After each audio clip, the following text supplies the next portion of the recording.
Tokkummaan tola yoo tokkomne milkoo'inaa gargar facaane maaliif adda wal qoonnaa.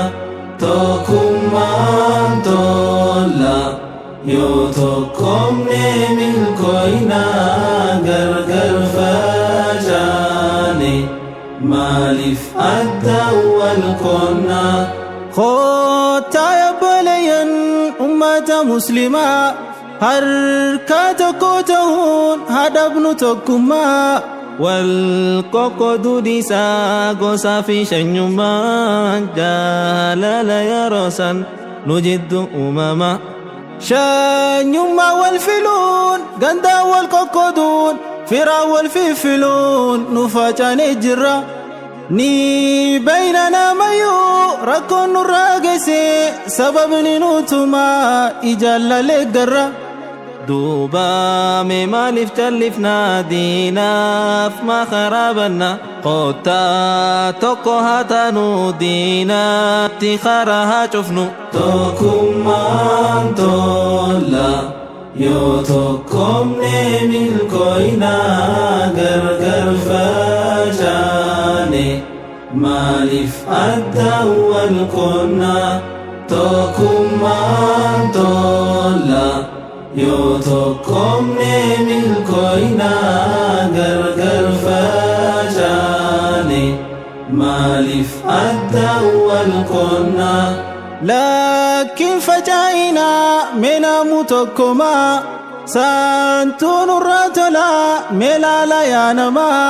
Dhaamsa rasuulaatis karaansa kanumaa namuu bakka jiru irratti wal yaama.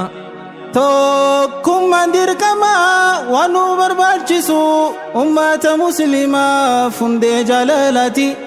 Nuti tokkoomuudhaan gammachuu argannaa waliifis dirmannee nasirilleen argamti. Utubaadhaan malee yoomuu beekii hin jaaramu manni tokkummaadhaan malee yoomuu beekii hin tolu muslimni. Tokkummaan tola yoo tokkomne milkoo'inaa gargar facaane maaliif adda wal qoonnaa.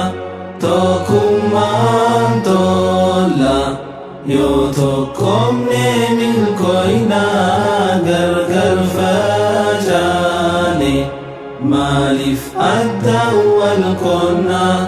Sabab saba ta'uun afaan adda addaa gosa gosa taanus gammoojjii fi baddaa. Kun addaan nun qoodu abadan abadaa rabbiin tokko jechuun walitti nu fida. Osoo tokko taane kan waliin tuufanne namuu wal dhagahee yaada tokko irratti waliif gallee namuu wal cinaa dhaabbanne namuu tokko tahee kan muslimaa cufti. Waan irratti naftu barii kunoo cunqursaan amanti silaa akkanatti nafnu yaaboo if gaafadhu ati.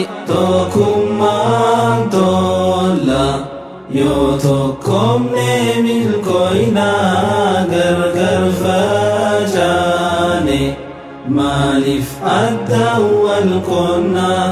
Tokkummaan tola yoo tokkomne milkoo'inaa gargar facaane muslim as tokkomanii nasriitiin nu garsiisi nasriitiin nu garsiisi.